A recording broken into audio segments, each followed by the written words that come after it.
It's like Winnie the Pooh and the blustery day outside today. Gusting winds 30, 40 miles an hour. So I figured it's a good time to get my potatoes into the soil to get them to start speed chitting.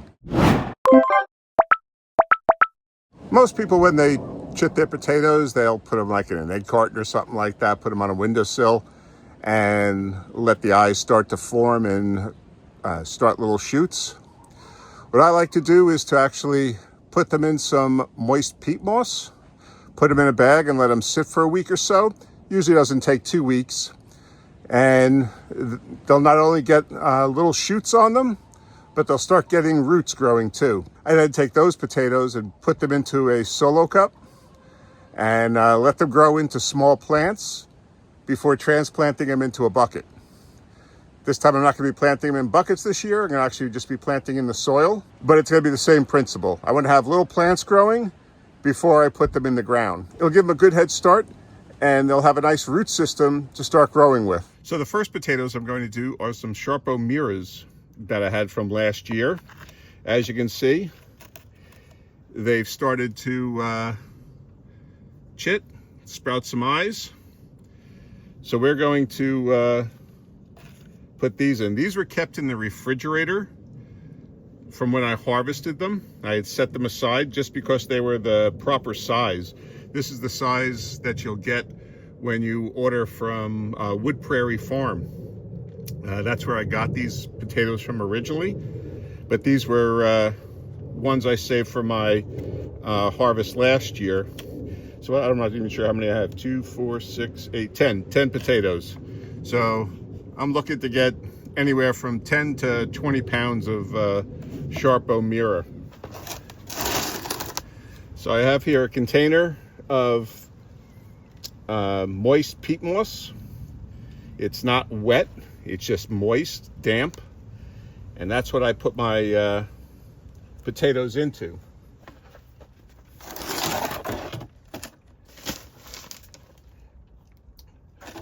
Normally, I would just use one of these pots. This is about a 6, 7, 8 gallon pot. And normally I would just fill this up and with the soil, with the peat moss, put the potatoes in and then cover them up just a little bit, a couple of inches. And that way I could start growing. But a better method is to take a plastic bag and put it inside the bucket and fill the bag up with the peat moss. And that way it makes it much easier to get the potatoes out later on. And I don't even need a bucket this big. Let me see if I can get a smaller one. So what I have here is just a 6-inch pot. And I'm gonna put the bag inside this pot. I got these pots on Amazon. I got like a gazillion of them. And I haven't used them as much as I should have, but I might just plant the potatoes into these instead of the solo cups. It'll give them, the roots, a little bit more room to grow, because I've noticed in the past that the roots, they don't become root bound, but they do get very crowded in there. So this will give the roots a little bit more room to go. So I'm going to do, oh, that's even too much. Good enough. So doesn't matter how you put the potatoes in.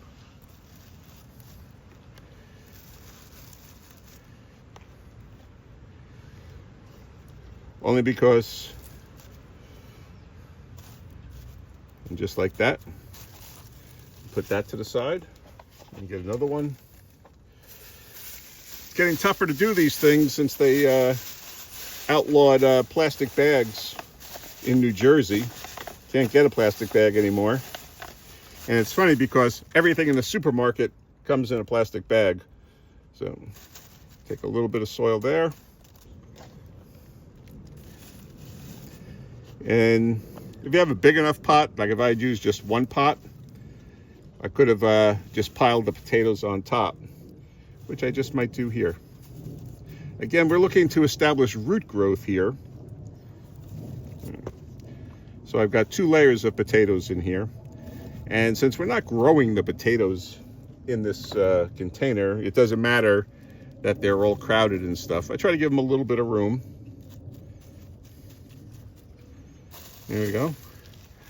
And that's all there is to planting the potatoes to start them on their speed chitting process. Like I said, it should only take a week or so, and you'll start to get a pretty good root system. You'll end up getting a better plant growth on top too. You're not going to have a green plant sticking up, but you will have something like a small plant developing. More challenging is going to be my russets and other potatoes that I've got. As I showed in a previous video, these got a little out of hand. And you really don't want this for your potato. This isn't going to grow into a healthy plant. It's not good to have your potatoes like this. But I've seen people on YouTube, they just take this whole potato and they stick it right in the ground when they get a potato like this. I was watching Food Prep Guide though the other day, and she said you actually just take these right off. Just knock them off. And it's not going to hurt the potato. So fingers crossed, she's right. So I'm going to be going through these potatoes. Something like this. This is a small one. It's got a little green plant on it. I'm not going to knock, oh, here we are. I'm not going to knock that plant off, that sprout off. I think that's fine to plant in the ground. What it is, these I didn't put in the refrigerator, and I didn't put into my root cellar, which I should have. I just put them in the basement and had them covered with newspaper. But apparently it was still warm in the basement because of our furnace down there, and they started sprouting and reaching for light. We'll just knock that off. And I'm going to go through this batch and clean them all up. So I've gone through them and knocked the sprouts off. Put these into my compost. Hopefully they don't grow into potatoes. And this is what I'm left with. So as you can see, the potato is kind of like, it's gotten soft, a little spongy. So it's not the healthiest potato. You want a nice firm potatoes, and those sharp row mirrors that I put in, those were still firm from having been in the refrigerator. But a few of them had some really nice chits on them. This is something of what you would like to have your potato. This is a red Nordland that I had. So that'll be a separate one I do. Whoops.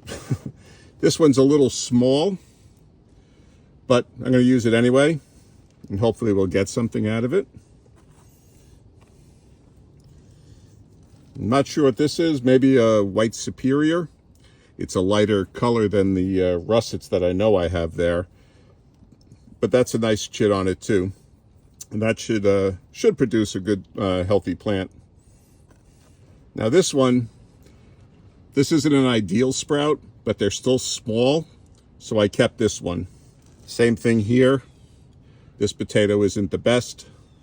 Sprouts a little long, but not so long that I felt I should have to take it off. So let me get some containers for these, and I'll be right back.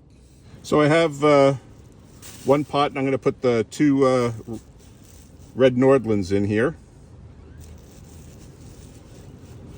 Try and keep the sprouts facing up. And then I'm just going to cover them with some of the peat moss. Now these, the sprouts will probably end up growing up through this peat moss, but that's okay. That's not a problem at all. Unfortunately, I don't have any more plastic bags, so all of these are going to have to go into containers by themselves without the plastic bag to lift them out. So what I'm going to do is get a shallow container, and that way I won't be disturbing them so much, possibly breaking off the plants when I pull them out. So similar to how I did the sweet potatoes, I've just got a cheap dollar store shoebox, and I'm going to take the potatoes and just carefully place them into the soil. I don't mind if they're right up against one another. That's okay. So I'll be able to get plenty in here. And in this one, I'm going to try and put as many ones with decent sprouts on them in here, just like with like.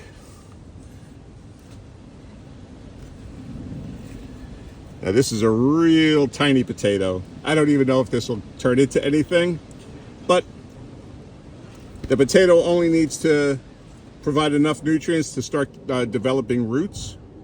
So we'll put that in there too. Now this one, I can probably cut in half. Even though this is the size of potato that you want, I can still probably cut it in half. I'm not going to do it right now, but I might do it later when I plant it, if I get two stalks out of this. This was a nice potato, a lot of eyes on it. So we'll put that one in.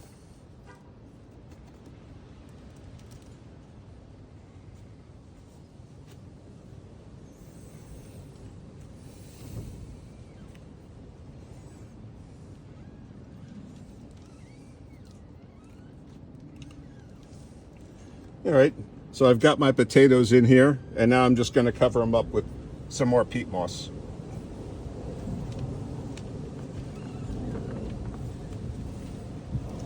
I'll just have to be really careful when I'm removing these later on, just to make sure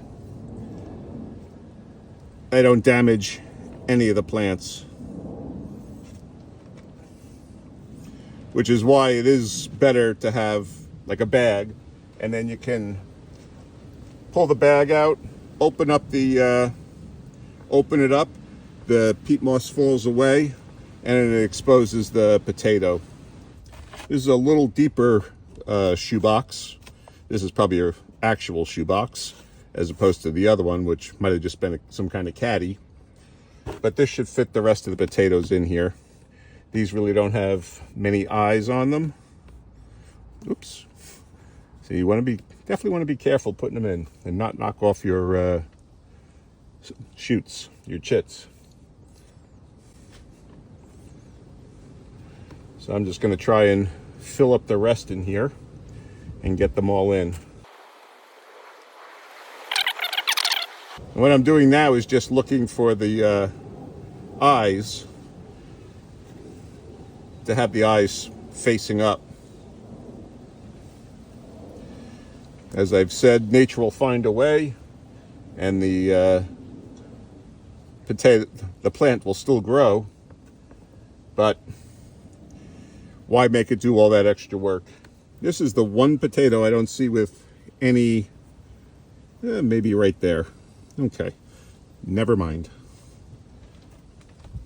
And again, another really small one, but we'll put it in, and now we'll cover them up. The container doesn't have to be filled all the way. You just want to cover the potatoes.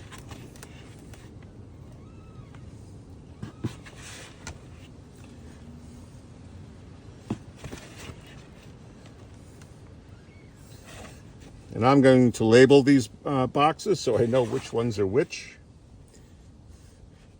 But just because everything's in a different kind of potato container, shouldn't be that hard to remember, but Alzheimer's is really kicking my ass these days. Now I may get some russet potatoes, regular russets from the store, and just chit them, just so in case knocking off all of those sprouts actually doesn't, or actually does hurt the potato. But so we'll see. I'm trusting in Food Prep Guide. She's pretty good. I like her channel. She's got a lot of home preservation recipes and techniques. So the potatoes are in the soil. So in a week to 10 days, we should have shoots and roots, and that's what we're looking for. As I said, we want to give the potatoes a good head start by giving them a root system to grow with before we put them in the ground. I think it helps them grow better. But if you want to see what we're doing in the garden last week, check out this video right here, and then subscribe and hit that notification bell. And that way you'll be able to follow along on the progress of all of our vegetables as we try to grow a supermarket in our own backyard. Okay, thanks for watching.